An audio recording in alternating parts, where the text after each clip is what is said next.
So good afternoon, attendees. Thank you all for joining us. My name is Ari Lawson.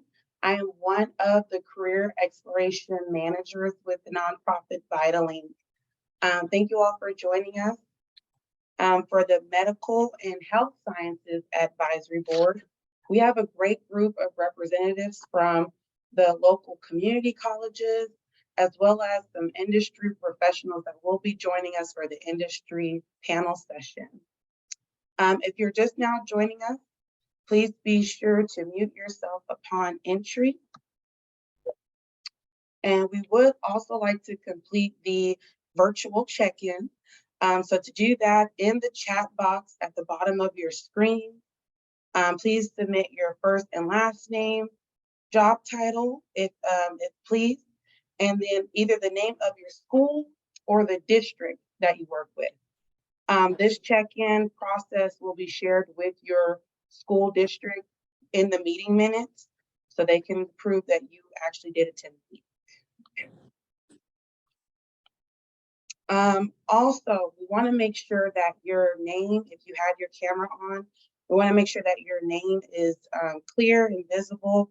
So if you would like to update your name and you need any assistance with that, you can open your participants icon by clicking on it at the very bottom and hover over your name in the column.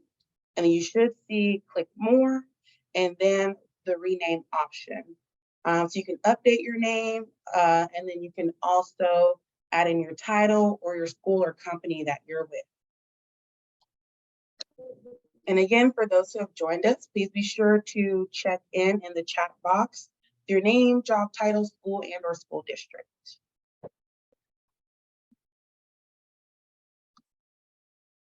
All right, and then just to share today's itinerary for the advisory board, we have had some Vitalink events and competitions coming to a close and that have launched this month. To kick off, we have had our digital media arts competition come to a close. We should have the semifinalists announced at the end of March and official winners announced at the end of April. We have also had our My Dream Career Challenge, where students who might be interested in being a doctor or a lawyer or any industry rep, they have taken a photo of themselves and submitted a full-page essay. So we're hoping to have those winners announced as well next month. And a new project that we have started at Vitalink is we are also having medical tours available in April. So if you have any high school students or college students interested in joining any of the industry tours or college tours, feel free to email me directly or Ms. Netta Arab's email, which I can share that if you would like that. For more details, we are confirming, I believe, 3 to 4 different tours for students. So if you would like to make sure that your district is on that list to allow to participate, you can also email myself or Annette.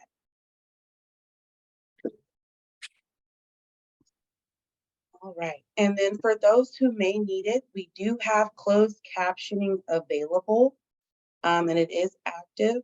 If you don't see it on your screen, please go to the more icon at the bottom of your screen to click and make sure that it is on and active. So we will start off with the college panel discussion, which will take about 30 minutes, and then we'll have a quick break. We'll transition then into the industry panel session, and then we will end with a final Q&A if anyone has any questions for the industry professionals or college representatives that might still be with us. And then I will personally email all attendees the evaluation link because we ask that we do share, they share your feedback with us or any suggestions or ideas with us for the future advisory boards.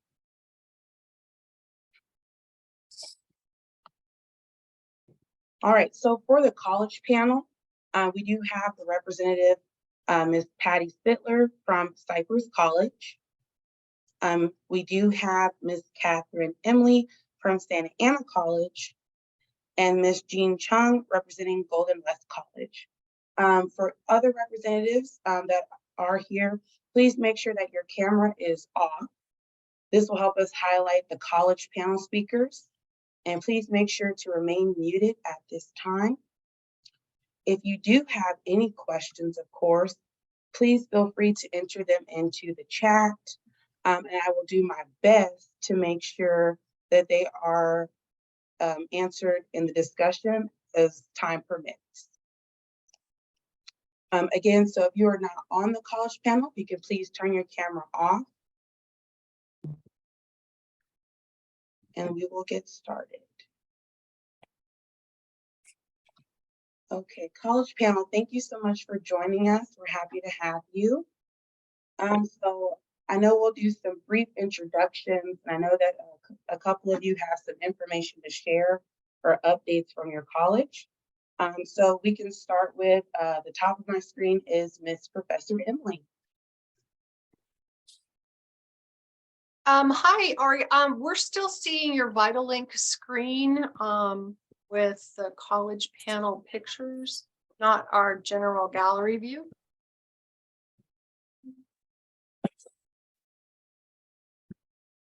Yes, I'll stop sharing in a moment. Yes.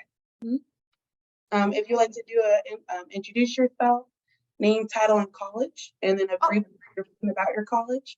And then if you have anything to share, I know you mentioned that you might have some updates to share with the attendees. Oh, okay. So my name's Catherine Emily. I'm an old recycled nurse over at Santa Ana College. I've been at the college since 1998, and I transitioned into medical assisting with my partner, Carol Seitz, back in 2009 when Dr. Sheila Rockhoff retired. So I don't know if anyone remembers Sheila, but I took over the department for her. We have an open program where students can come into Santa Ana College as, you know, for lack of a better term, a generic student. However, a lot of our students in the medical assisting department come in as dual enrollment. They come in while they're taking their high school courses. So the students can finish high school and start. We basically have 5 courses for a certificate of achievement in medical assisting. So we have the beginning medical terminology, MAO 51A. I think what I'll do is I'll just share my screen here, and I'll so you can have a visual on this. Can everybody see this pathway? Yes. Yes. Perfect. Thank you, Marianne. So our high schoolers come in, and if they do medical core and they get a B or better, we waive 51A, and then they can jump right into advanced medical terminology, MAO 51B. They take a administrative front office class, clinical back office class, MAO 55, and then a medical insurance and billing class, MAO 54. So each of these classes are 3 units each, and the classes run for 16 weeks for a total of 48 contact hours. We have remote live Zoom sessions for courses. We have completely 100% online. We have 8-week formats during the spring and fall semesters. We have 4-week formats in January and 2 summer sessions where we run classes anywhere on a 4-week or a 6-week format. So students have multiple opportunities to complete these 5 classes as they are able to fit them into their life, their schedule, their academic education plan, while they're collecting either their units for electives or general education units. So how it works at Santa Ana is they take their 15 units of their certificate of achievement. They add 6 units of electives, and here's our electives. We have our cooperative work experience program, bloodborne and airborne pathogens, phlebotomy, computer applications for the medical office. And then we have various business application courses that can help prepare students to work in the healthcare career. And then there are 39 units of their gen ed. So it's a kind of it's a well-regarded program, actually. According to the Centers of Excellence, we're kind of like the #1 program in Orange County. So we're very proud of that. We work really hard. Yeah. Carol and I are full timers, and we work with a manager from St. Joe's and a manager from the business sector Yes. as Thank you. part-time faculty. So it's been a good fit for us Yes. and our Thank you. students. Yes. Thank you so much, Professor Emily. I'll now go over to Professor Patty. Miss Patty, thank you so much. If you would like to do a brief introduction of yourself, just a summary of your college, and if you have anything to share. Yes, thank you. All righty. Thank you. My name is Patty Spittler, and I am the Health Information Technology Program Director and Instructor at Cypress College. And so our program has been in existence since 1966. And it's funny, we sometimes get students from our nursing programs and our other programs because they decide they do not like patient interaction or touching bodily fluids. So they come over to my program because we're more of the business side of healthcare. We have the ICD-10 coding, the legal classes for release of information.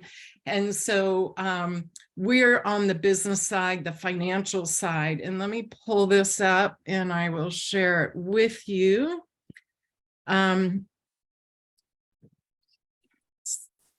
So hopefully, so here is our prereqs.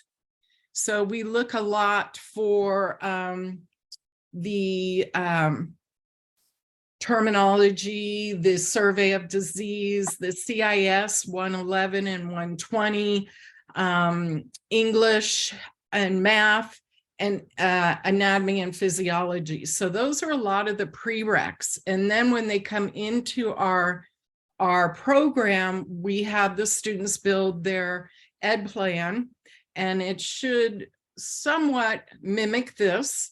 So we have our HI 101, which kind of talks about the profession. A lot of people don't understand health information technology. And so we have a difficult time trying to get students and let them know this is a very good, viable career, very lucrative for our students. And so these would be the classes that they would take: legal aspects, health data analysis. Then we start them on ICD-10 coding. They learn on the 3M encoder. Then the nice thing is in our directed practice 2 class, our students go out to the sites. And so they put into practice what they have been learning. And this is where it really starts to gel. And this is the beautiful time. This is why we all become teachers, is when we see those light bulbs go on and go, that's why they were harping on us to learn whatever. And so the beauty of this is they could take their skill set in a myriad of avenues. It doesn't just have to be hospitals. And so that's the nice thing, is they can take it to outpatient, to a lawyer's office, in veterinarian, anywhere there is health information that's being kept, our skill set can fill those voids. And it's a great thing to have under your belt. We do look for students that have very good computer skills, because a lot of our managing of data is data analytics. And so we have to have students who feel very comfortable in the computer world. Thank you, Professor Patty. We have to keep going. I want to make sure that we get through the summary so we can get to the questions. I'm so sorry. And yes, I want to make sure that Ms. Jean introduces herself, representing Golden West College, and just a summary about your college that you would like to share. Thank you. Okay. Hi. So I am Jean Chung. I'm the success coordinator. I'm a nurse, and it's a new position, and my role is to meet with every incoming student that comes into our nursing school, and I walk alongside of them, and we identify any students that are basically at risk, for failure with things, academic, or it could be personal, mental health, or anything. And so I kind of walk alongside with them, making sure that they're doing as best as they can, and they don't fail out. Yeah. Golden West, we have some exciting programs coming. We have a senior technician certificate starting this summer. It's a 6-week course. We have CNA program that's just coming up just around the corner. We recently were highlighted in the Daily Pilot, which is Oh, part of yeah. the LA Times, yes. And we were just approved for a BSN track. So students that enter into our program will also be simultaneously taking classes for Cal State San Bernardino. We have a partnership going on, and just 6 months after they graduate, they'll have their BSN. So we also have an LVN pathway that's starting. And so there are lots of things happening at Golden West. We increased our Yeah. enrollment, so we're very, very excited, to welcome as many students that are excited about becoming a nurse. Yes, this is so much great news. And educators, please feel free to email, or professors and representatives, please feel free to email me any information. And for the attendees that are watching and listening, we will have, I'll do my best to have this information in the meeting minutes as well, with any links that direct to these pages or these course outlines. And so I Oh, want Ari, to, can I just mention one more yes, thing? ma'am. April 6th, we have it's called Goldchella, which is something on our campus at Golden West, where high school students are welcome to join, and they can kind of walk through the campus, and they'll meet department heads, and like each department, and they'll be able to ask questions and interact with faculty as well as students. So I wanted to make sure everybody knows that. That's amazing. Yes, thank you so much. And if you have a flyer for that, please feel free to share that with me as well. Okay. And I'll be sure to add that to their educator packet. Okay, so I definitely want to jump right into it. And I know we kind of touched base on the credits, so that was awesome to share that. Thank you all so much. But I also wanted to ask for your program and your department, specifically for medical or nursing. Do you all currently still have the dual enrollment opportunity for students that are in high school? And are you seeing that to help the high school students build the skills and knowledge they need before they start your college program? So I'll open that question for the floor. I see a thumbs up for Miss Professor Emily. Mhm. Awesome.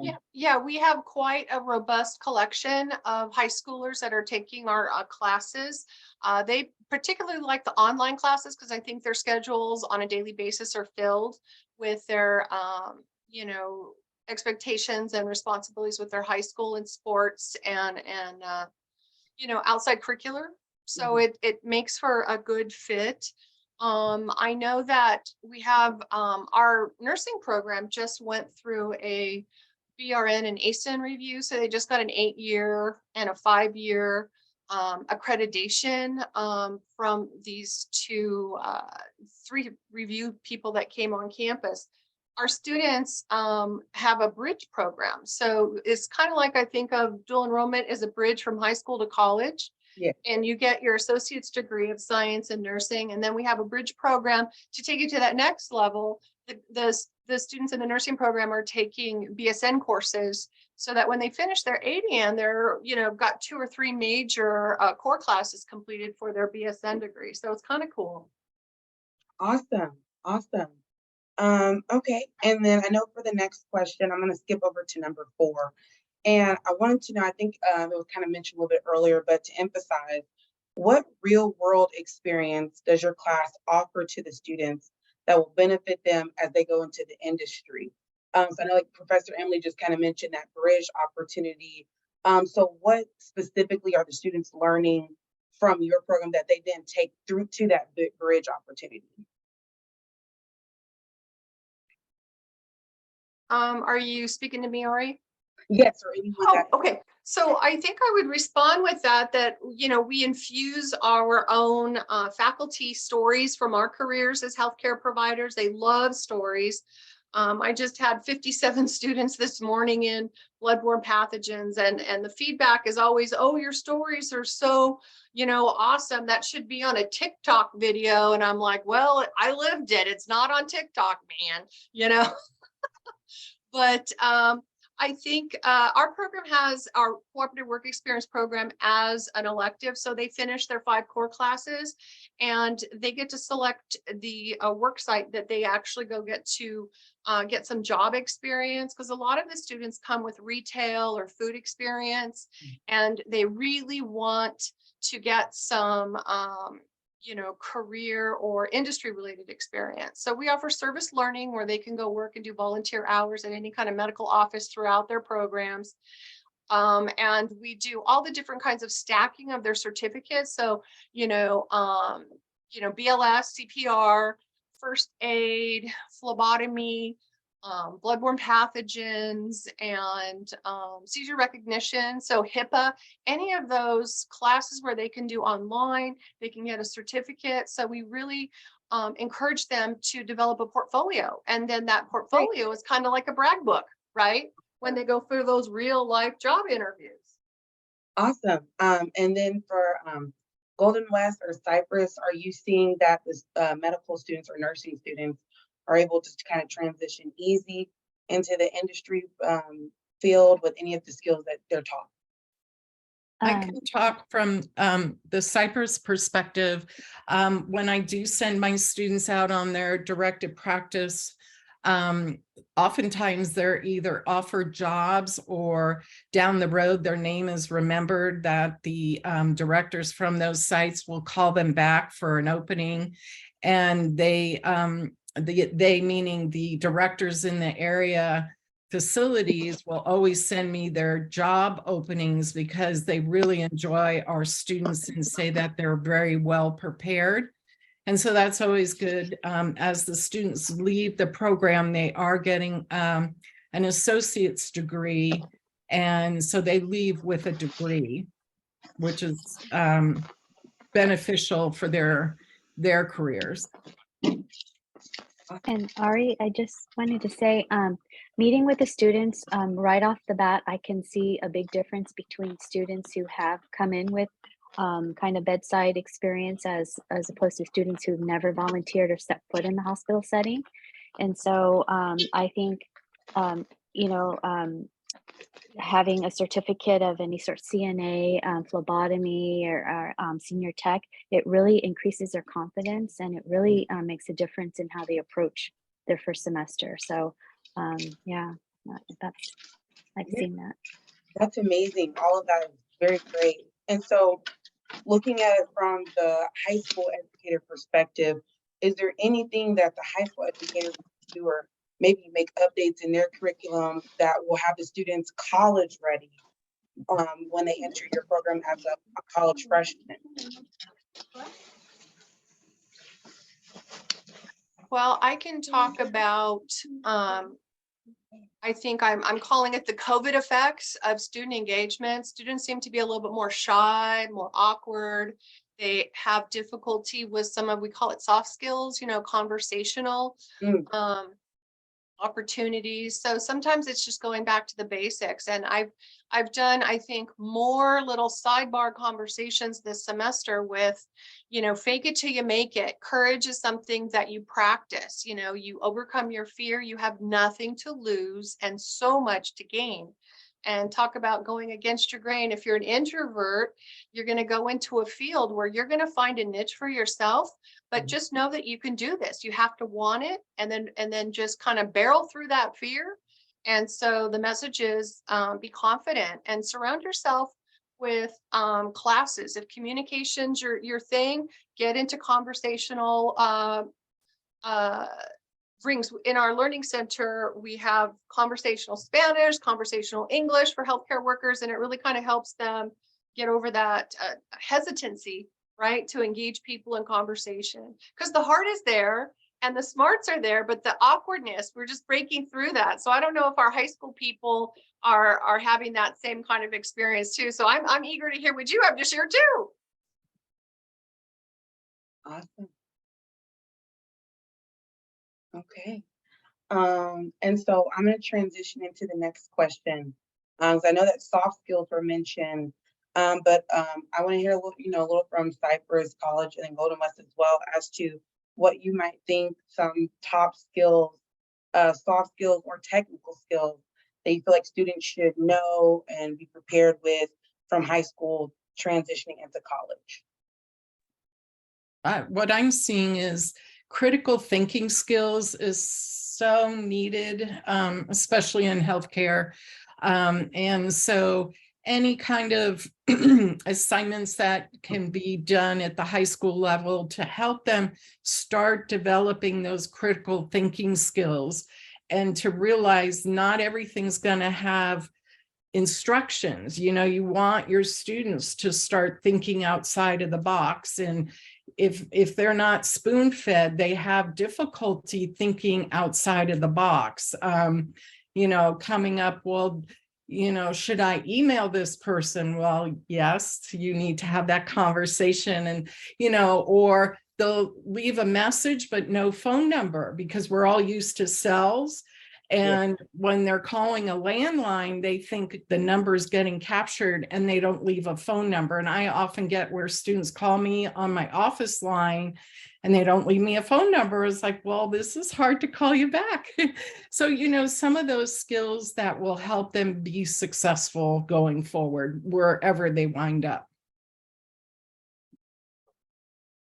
I wanted to just, it's been said before, but communication, and Mm. public speaking. We have a lot of students, they're scared to death to present. And, in the hospital setting, you have to be a good communicator and, say things with confidence. And so just getting used to public speaking and more projects related to that would help. And also related to group projects, working together. A lot of times they have group assignments and, it's sometimes difficult to communicate well within that group setting. So group projects, public speaking, and then also professionalism. I really wanted to say something about professionalism. And as Professor Emily mentioned, it could be COVID effects, but just in terms of emailing their professors and what kind of language they use. We had one student that kept in the hospital setting, to his clinical instructor, kept every time she said something, he would say, word, or, just like all this slang. And, we had to talk to him and he could not understand why, he couldn't talk that way. So just in terms of what's acceptable and what's not, and just, to really be professional. Very good, very good. And so we will come to a close with what final advice do you have for high school educators? I know you kind of mentioned like the skills needed, but any additional advice in preparing students who are interested in the medical industry? Well, I just want to applaud what the high school instructors are doing. I find students today do have those computer skills that they lacked 10 years ago. It's amazing leap that they've made, and the students are very resourceful.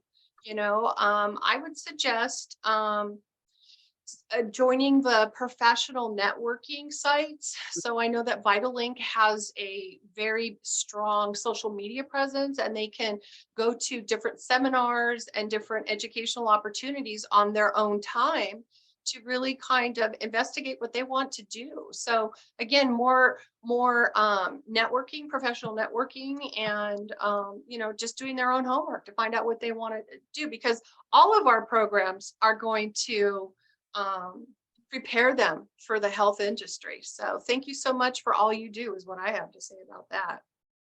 Awesome. Thank you, Professor Emily. And I have to agree with Professor Emily that one of the things I think the schools could help with is getting the information out about health information technology. So many students don't even know it exists, and yet it's a really good field. You're still in healthcare, maybe not having the patient interaction, but you're still part of that healthcare team. And so this is a really good avenue for students to take that may not necessarily want to go into the other fields. So if you can help get the word out, I truly appreciate it. And thank you for all that you do. I appreciate that. And then I just wanted to say, maybe encouraging them to, volunteer or to really, obtain those certificates. It will really help them in the clinical practice, really help them see, is this right for me? And do I really want to be it? A lot of people want to be nurses, but, sometimes they have the grades and they do really well. They come into the program and, they're in for a shock. So just the background knowledge of getting that volunteer stepping into the setting, whether it's a senior center or I don't know, a skilled nursing facility, and then trying to obtain those certificates will really help them for first semester. Well, this was definitely amazing. Thank you, college educators and representatives. I truly enjoy your feedback, and I'm sure the high school educators do as well. Again, if you have any information or links that you'd like for me to share with them in their educator packet, please feel free to email it over to me. I know we finished a little bit early with the college panel, but that's great. So we're now going to take our quick break. Please do not log off. We are here. We're going to take a break until about 4:10. So if you want to turn your cameras off and stay muted, or if you want to unmute and talk, that's fine as well.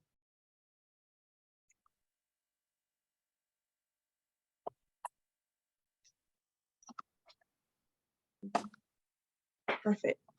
All right, so welcome back, viewers, educators, and representatives. Thank you so much for joining us. We are continuing on with the industry panel who are representing various medical backgrounds. Unfortunately, I don't believe Dr. True is with us. I think she had an emergency at her hospital, but I know that she definitely wanted to attend. She loves participating with us. But we do have two other representatives with us. Thank you so much for joining. I'm going to ask you to introduce yourself with your name, title, and then the company that you're representing or the background that you're representing, of course. And then just a brief summary about what you do in your field. I'll start with Ms. Karen at the top. Hi, so my name is Karen Toe, and I'm a pharmacist. I've been a pharmacist for about 20 years. I graduated from UCLA for undergrad, earning a Bachelor of Science in Biology. I then pursued my PharmD at Western University of Health Sciences. And so after I received my pharmacist license, I worked in a variety of pharmacy settings. First one was in retail pharmacy, worked in a few retail pharmacy chains, where I realized that retail pharmacy is not the right area of pharmacy for me. So then I explored other fields, sectors of pharmacy, including compounding pharmacy, pharmacy benefit management, managed care pharmacy, and currently working as a pharmacist at a pharmacy benefit management company, PBM, at United Healthcare. Well, specifically OptumRx, which is the pharmacy benefit, pharmacy part of the United Healthcare. And I feel I'm a clinical pharmacy supervisor, and currently really enjoying my role there. Okay, perfect. And I see Dr. True is able to join us. Thank you so much. I'm going to have Ms. Michelle introduce herself first with their title, the background that you're representing, and then we're going to pass it over to Dr. True. Hi, everyone. My name is Michelle Young. I've been working for the Salvation Army since 2018, mostly in volunteer management, community engagement, and grant writing. But my background actually is mostly in the medical and health field. I also graduated from UCLA with a BA, but in psychology. And while I was at university, I was involved in a lot of research. So various psychology departments, as well as the medical school, specifically the Semel Institute, which some of you might know. I have a wide range of experience in the public sector. So I also work for the Department of Rehabilitation, which is a state-run agency that does vocational rehabilitation services for those with disabilities. Did an internship at the Department of Justice with the Health, Education, and Welfare Department. So a little bit of law background. I guess my most recent medical experience would be at the Children's Hospital in Los Angeles in the Emergency Medicine and Transport Department. So I was doing research there with attendings, fellows, and residents, and also helping with the course for USC pre-med students. So, you know, I was doing a few lessons. I mean, I guess they're pretty short, but I guess they are on the semester system. So it was mostly in clinical research, and I would kind of match them up with attendings and residents who had similar research interests, you know, just to help them get into medical school. So really important for them to just get that job shadowing experience, whether it's from taking a course at university or just applying to volunteer. I know I'm going a little too long. Let's see. So all of that experience kind of led me to the social services field. As you see in my title, I'm a grants manager, also a donor relations and foundations manager, because now I am working more on the development side. With my experience in the health and medical field, I think we all know that funding is always kind of the missing piece for a lot of positions, is that some positions are grant funded. So I am now working in development, but an exciting thing that we're doing right now is actually a capital campaign to raise money to have a medical clinic on site of our 325-bed emergency shelter and 175-bed alcohol rehabilitation center. So we just want to have all those services on one campus to end chronic homelessness. So the Salvation Army in Orange County, at least, which is where I am right now, focuses on a whole comprehensive portfolio of emergency intervention and community capacity development services. So this will include family services, helping families stay in their apartments, preventing eviction, anti-trafficking services. So we serve trafficking survivors and help them get out of their situation and reach self-sufficiency. And yeah. So those are the two, yes, so. No, that's amazing. Thank you so much. Thank you. And then I now have Dr. True, if you'll please introduce yourself, title, company, and then a summary of what you do. Hi, everyone. I'm Dr. True McMahon. I am an emergency room physician, and I've been doing that for 20 years with the partnership that I'm with. It's called Vituity, but I work for the last 20 years at the Garden Grove Emergency Department, and some time I also work at the Mission Laguna Beach Emergency Department. So that's my background. For the past 10 years, I've been the medical director of the emergency department, and I'm out in the community doing community outreach, teaching education, and that's how I got involved with this. Yes, well, thank you all so much for joining us. I'm so excited to have you. I feel like you're all representing a different sector as it relates to the medical industry. So we're gonna just jump right into it with what skills do you feel students should have as they enter an entry-level position? This can relate to soft skills or the technical skills that's needed to be successful. So I'll open that question to the floor for whoever would like to answer first.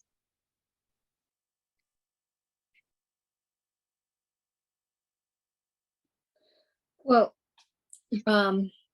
for pharmacy, I think for what I look for when I hire my contractors and pharmacists, I look for them to have good communication skills. That's one soft skill that I look for. Another one is being resourceful, especially in my line of work where all my team members are virtual and we work from home. So being able to know where to look for the information, being able to navigate through the different resources to find your answer on individually, that is monumental in being successful in my area of pharmacy. It may not be as important in other sectors of pharmacy, like retail pharmacy. So for retail pharmacy, if one chooses to go through that route, I would say one important soft skill is customer service and what I call people skills. In terms of technical skills, since we work at home, having a good foundation in knowing how to work with computers, for example, the Microsoft suites, such as like the Excel, we use Excel just daily, and so having that knowledge is very important. Knowing how to navigate through different types of window-based programs using multiple screens. Some of us have actually 3 screens at a time, able to work with 3 screens, tabbing from one system to another. So even the pharmacy technicians that I work with would need to know how to work with these programs. So for my area of work, I would consider those important soft skills and technical skills. Definitely. Thank you, Ms. Karen. Mhm. Okay, and then, yeah. So I'll jump in. Obviously, in the emergency department, a lot of hands-eye coordination. But I also do work in the home doing hospice care and palliative. And in the emergency department and in the home, I agree the communication factor is huge, and connecting with your patient, making a rapport, and then explaining everything at a level that the person you're talking to understands. So you have to have the intelligence, how to gauge that. So I think that's a hard skill to teach. Obviously, you have to learn that with experience, but you can only learn that by doing. So lots of practice skills are needed. Very good. But those are, I mean, all of those things that were mentioned apply in the social services field as well. I have to say though, the pay is not as great in the nonprofit. So you really need to have a lot of resilience and grit and all of that communication, flexibility when it comes to, prioritizing your clients or your residents or whoever you're serving, versus like all the other admin things. I think, some people want to go into health and medical, but they can understand too that there's a lot of administrative and leadership positions that might not necessarily require like a pharmacy or a medical degree, but that there's other pathways. Like in the emergency department, there's a lot of ED techs, or there's paramedics and, ambulance, and everyone sort of works together to help the patient. Even a chaplain, for the palliative care that Dr. McMahon mentioned. So let's see, technical skills, same thing. Excel, definitely. Microsoft Suite, even PowerPoint, just knowing how to put together information and present it to laymen. So people in the community, patients' parents, family members who might not speak English. So cultural intelligence is really important. Obviously language skills are great in Southern California. So pick up a language if you can, whether it's Spanish, Vietnamese, whatever community you are serving or want to serve or want to work in. Let me see, I took some notes on this. Yeah, so mostly that rapport. And for an organization like the Salvation Army, which is faith-based, I think it's important to just walk alongside each client and each patient, client, whoever you're helping, and just be at the same level, treat everyone with dignity and openness. And it's kind of the golden rule, just do unto others as you would want done unto you. And imagine that it's your grandma or it's your child that you're speaking with, and that will carry forward. I think in interviews, when people want to, or students want to explore pathways, if they're open to just learning, whether it's job shadowing or an internship, I think it's really just putting in the time and respecting the time that people are having you come into that space. Yes. There we go. Yep. No, that's definitely awesome feedback. I know that, today we've been hearing a lot of communication, and it really is the key to it. And kind of being able to talk and being patient with the person that you're working with, or the client or patient that you're working with. And then I know, Michelle, you mentioned that kind of learning that other language. I've been told constantly that kind of being bilingual is, the newest thing that people have to work towards now, as you mentioned, especially in Southern California. So I think that's great feedback. So I'm going to transition into actually the next question, number 4. So I know that it was mentioned that students or entry-level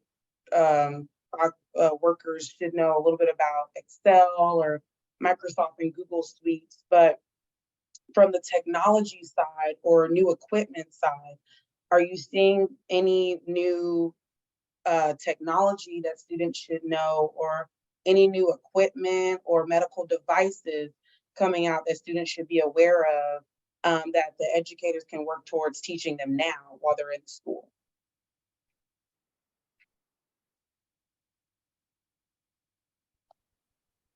Well, if we're talking specifically medical, I mean, I'm not sure to what extent, and I think if there's community colleges here and high schools, I mean, Yes, ma'am. I think it'd be great to just bring in like those CPR simulation things, because that's, for example, a project that we worked on at the hospital, is just having that simulation there and seeing like how often you practice, and it just shows that practice helps, and then you will be a better, resuscitator if you practice. So I think it's having those tools at your schools and allowing students to work on that. And I always emphasize research, because that's what medical schools like to see. That's what employers like to see in the medical field. I'm not sure if that's how it is in, non-academic centers. Maybe you guys could speak to those in the private space.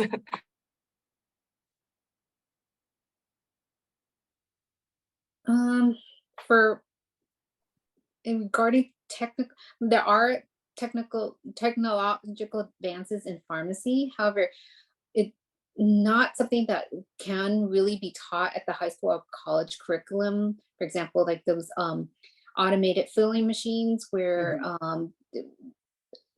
instead of, before, the technicians will need to count out the medication, the pills. That's all done through this huge counting filling machine. So but that's not something that can be taught at the high school or college curriculum. So not so much for pharmacy. No, yeah. So Ms. Karen, focusing on the pharmacy side, would that mean then that once let's say a college graduate enters the pharmacy field full time, what level of training or how long of training do they get before they officially accepted after their probation period? Well, usually you would need to get your 4-year bachelor first. There are some programs where they combine the bachelor and the doctorate degree together into like 6 years, but most, I would say the majority of pharmacists are getting their Bachelor of Science first at a 4-year college, and then going on to a PharmD program, a doctorate degree for another 4 years. So that is the route for pharmacists if they would like to get their feet wet, where they're not sure if pharmacy is the right career for them.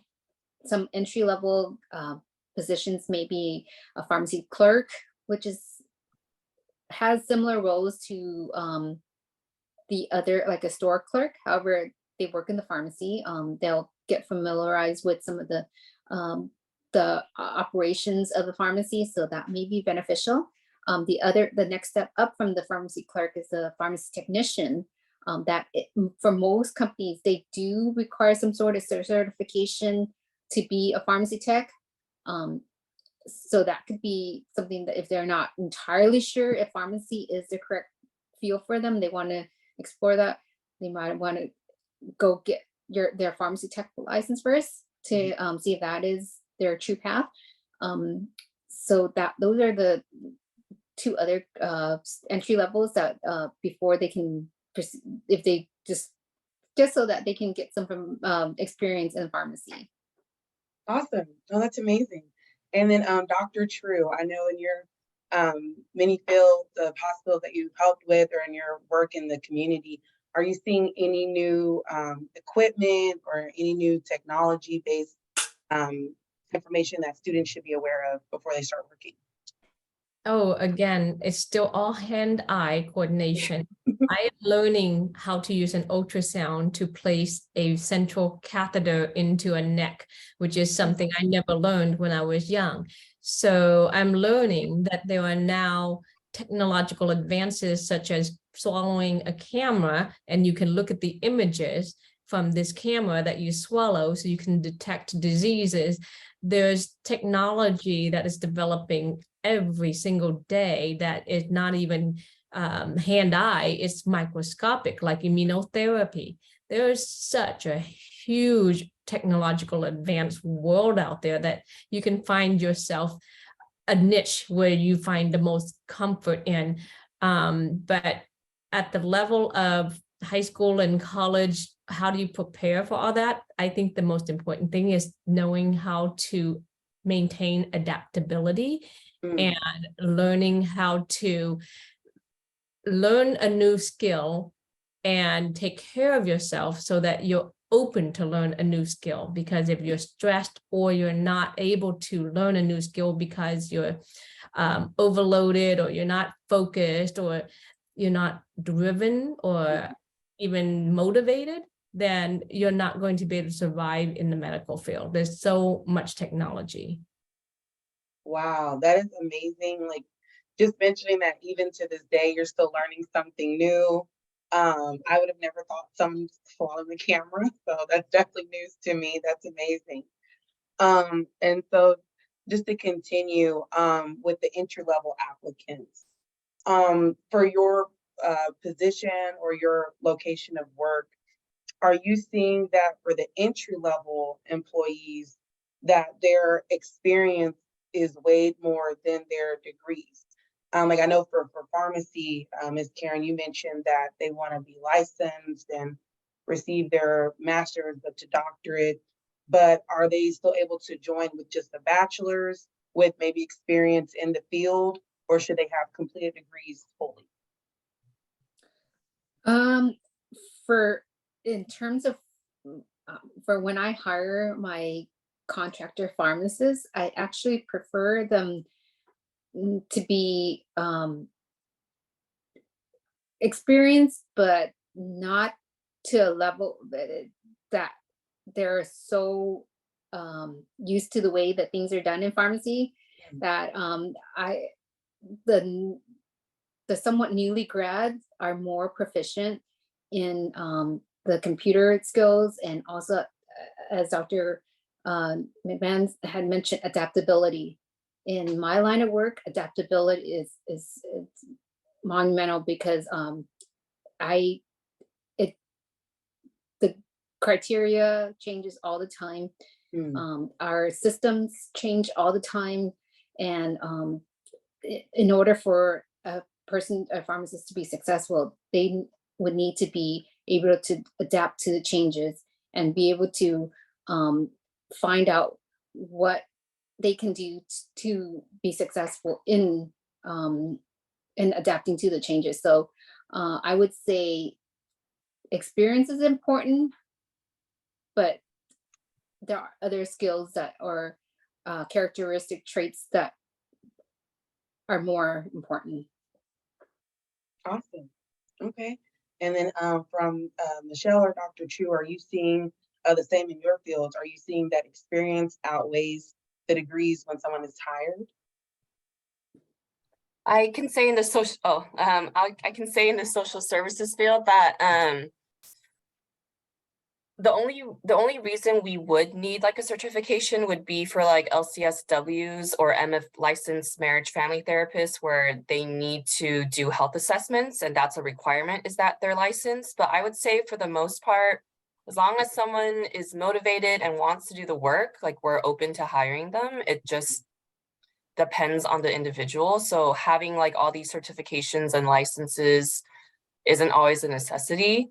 We were just talking about at our emergency shelter that we really want to hire like a psych tech, like an LVN, like we just, we want to bring in more medical and health kind of background employees, because we do a lot of third-party hiring too. So we will have like mobile clinics come on site, we'll have partners with various contractors, but yeah, I think the experience and the motivation, and like Karen was saying, sort of not being set in your ways of doing things and being open to learning new ways of doing things, because we're all trying to make things easier, and it's hard for people to kind of adapt to new systems. So yeah, if you can't keep up, then we have to find something else for you to do.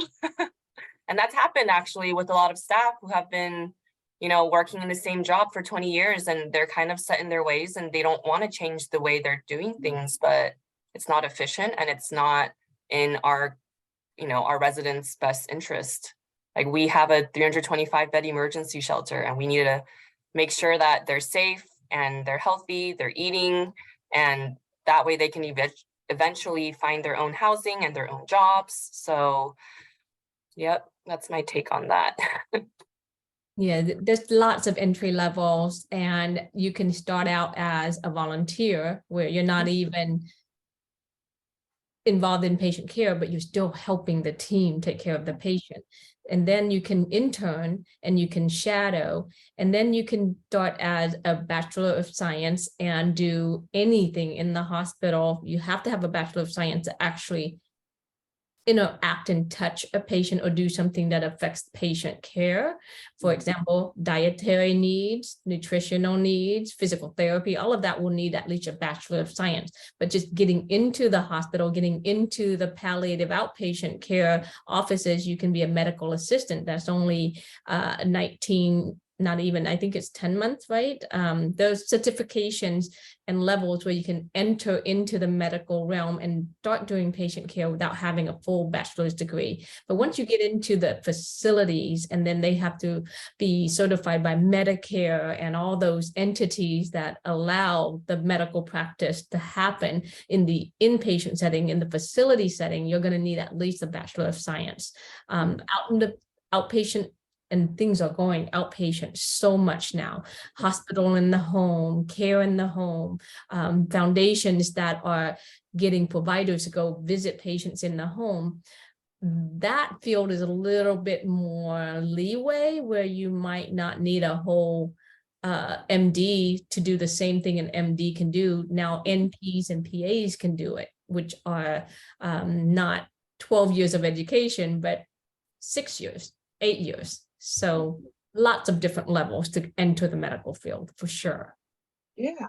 Dr. True, I would like to stay with you for the next question, because you mentioned volunteer opportunities.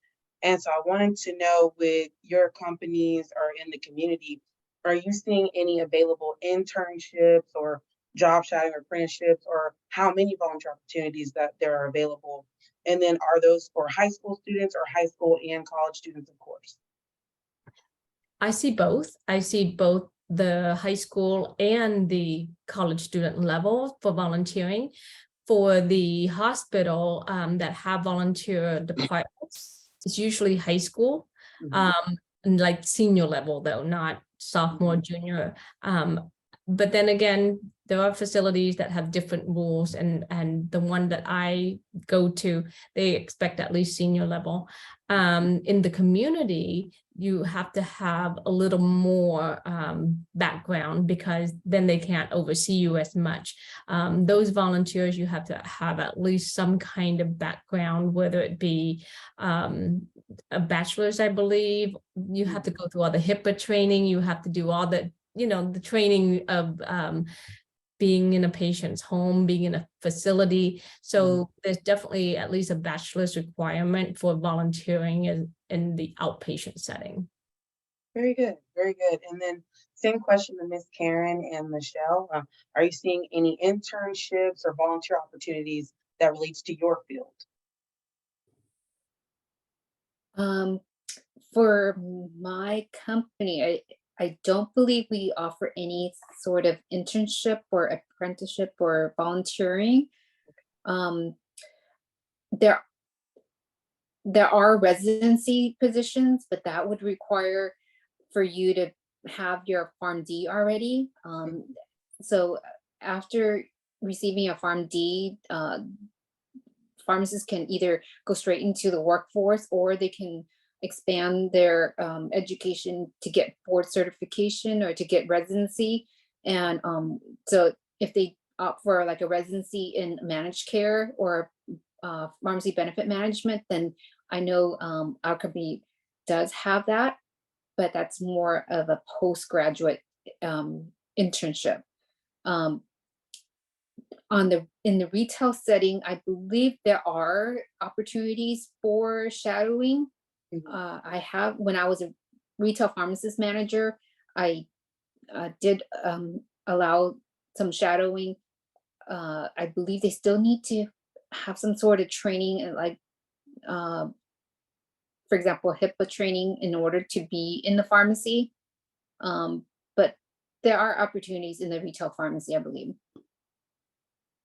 Very good, thank you. You could probably guess that there's always plenty of volunteer opportunities in the nonprofit space, but it's not really going to be specifically in, the medical and health behavioral sciences part of it. I would say, when I was working at the hospital, though, there's always opportunities for people to volunteer, but mostly it would be like maybe walking patients, around the hospital, or more like reading books, those types of things. But that's still like an entryway to see if like the hospital setting is something that somewhere you would want to be, and then you can kind of like find a pathway through that. In terms of research, though, if that is a field that your students are interested in, a lot of the times you need some kind of affiliation. So like, for example, I think Chalk Hospital would be UCI and CHLA would be USC. And obviously, with these academic institutions, there are partner hospitals. I can say for at least the nonprofit that I work for now is that they're always looking for volunteers to help with admin work, to just be at the shelters and talk to residents and just be a part of that. At our safe homes with trafficking survivors, there's more hoops you have to go through. You have to go through the task force, you have to get, background checks and all of that, just to make sure, it's for both everyone's safety. Right. Yeah, and then if they're more interested on the administrative part, there's always sort of opportunity to just see like in what capacity somebody wants to work with, us in, or whatever organization it might be. I can at least speak for the internships that I did at the Department of Justice. Is sometimes it just, if there's some kind of connection and someone, or there's I don't know, at the high school level, I think it's like if one of the parents, and like, you go to a high school that already has these like tech pathways and internships, usually then there's these options and they kind of set you up that way. Or there's a parent who's a dentist or an optometrist, and you kind of just go volunteer and, so it's kind of word of mouth. But I think a lot of these hospital websites have like a whole volunteer section. So it's just a matter of doing research, which I feel like is one of the things that we all said is important, is being resourceful. So doing that research, before going into an interview, like researching the company, and like, if you know who's going to be interviewing you, look up that person and maybe read their bio. So yeah, all of those things. Yes, no, definitely great feedback. And Michelle, if I can stick with you, we're coming to a close with our final question. So what final advice do you have for educators with us who are preparing students for the real world of the medical industry, business or hospital side? Any advice is great. I would say at the high school level, I don't know what, with inflation and just the cost of like even public schools going up, I actually would suggest to go to community college first and take some courses to figure out what path you want to go to, and then maybe transfer when you have a better idea. Like looking back on my own education, if I knew there was like a BSN where you could just go get your bachelor's and be a nurse, I probably would have just done that. There's just a lot more opportunities out there now, I think, with like, I think shorter time period in terms of getting that bachelor's and being able to just go out and start working in the field you want to work in, instead of like, you know, doing your 4-year bachelor's and then kind of like wondering what you want to do and trying out all these different things. But I think that's what's valuable that can start at the high school level, is that you create these pathways, you create these experiences, you have career days at your schools where kids can come in and really explore those pathways. Something that I saw that I think is happening in the Los Alamitos School District, I think that's Cypress, is that they have like a emergency medicine and paramedic like pathway school. And I thought that's great. Yeah. So yeah, I would just say, you know, have more opportunities for your students so that they can explore. And yeah. Awesome, that's great. And then if I can pass that question off to Ms. Karen, any final advice? So kind of building on what Michelle had mentioned, I know the ABC school district, which is where my son's going and my daughter's going,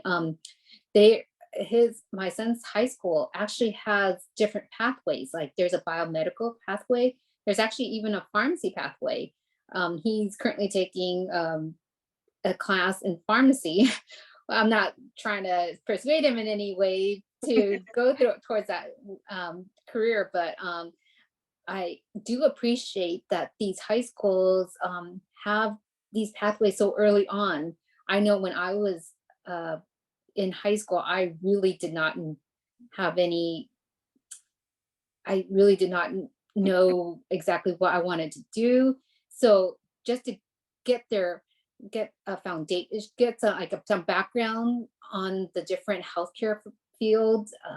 I know like everyone's familiar with the big major ones like nursing, doctor, but ABC USD have all these little, I wouldn't say little, but like lesser known medical career, and they can experience it before they really decide what they want to major in college. So I applaud the ABC USC school district for having that. Also, I guess another advice is to like do their homework, talk to other professions, talk to people from other professions such as dentists, optometrists. There are so many different areas of healthcare, like it's overwhelming. So do their homework and see if there are different subspecialties. Like even in pharmacy, there are nuclear pharmacy, compounding pharmacy, pharmacy benefit management, managed care pharmacy, and of course retail pharmacy. So there's just so many different types of subspecialty, and so maybe volunteer at different settings to see. And actually, I really recommend exploring different areas before they pinpoint their exact or pinpoint their true career pathway. Definitely, thank you so much. And from Dr. True. So for the medical field, I would recommend doing the scribe program if you want to actually work and actually be responsible, learn how to be a good employee, clock in, clock out, be responsible for a patient's chart, which is medical, legal, financial. There's so much on your responsibility on your shoulders. And you don't have to have a college BSN or a BS anything. You can be in college and be a scribe. And being a scribe allows you as a certification, and even our company, Vituity, will train you from ground up, no experience necessary. You will go in, you will learn how to learn the medicalese, you will learn by following the physician what that physician does, and you can go from one profession, one specialty to another as a scribe until you find the one that you want. Obviously, once you're a scribe, they want you to be at that position for at least 6 months or a year. The 6 months is minimal because it takes a bit of time just to learn how that particular doctor or group likes to chart. So usually you want to have at least, like Karen said, an idea of what field, and then as a scribe, you can actually put your foot in the door, picture yourself being that clinician, and then you can decide, okay, I'm going to go to medical school, or I'm going to be a hospital administrator, or I'm just going to be an educator instead. But I like the medical field. So that's a great way to get paid and experience and exposure. Well, thank you so much. This was amazing feedback and advice and notes for the educators in attendance. And I want to thank each of you, Ms. Karen, Michelle, and Dr. True, so much for joining us and sharing your feedback with the educators with us. And educators, thank you so much for joining us as well. I'm happy to have all of you all with us. I have shared with you all, there we go. So if sure to check out the website. We did make some updates with our newest website. So we've officially dropped Orange and we are now completely Southern California. We have expanded into the Inland Empire and now we're working to expand into Los Angeles. I'm gonna stop sharing. Just, oh, you're still going. Sorry, I just wanted to say that, like, if any of your students are interested in the mental health field, that Be Well OC also is always looking for volunteers, and they have really moved towards the whole mobile program too. So there's, you know, there's just so many different pathways, whether it's, yeah. There we go. Thank All you. right, Michelle. thank you. Agree with that completely. We need a lot more mental health, just volunteers and people interested in that field. Definitely. Well, thank you all so much. I'm not going to share because my Zoom kind of glitched. So, but thank you all so much, educators. What I was going to say was, I will get the survey to you within the early next week. And my goal is to have the meeting minutes for you, as well as your completed educator packet within the next 2 weeks. Thank everyone for joining us. Thank you, college representatives and industry professionals. I truly appreciate you all's hard work and everything that you all do in the field and for students. Thank you and hope to see you next time.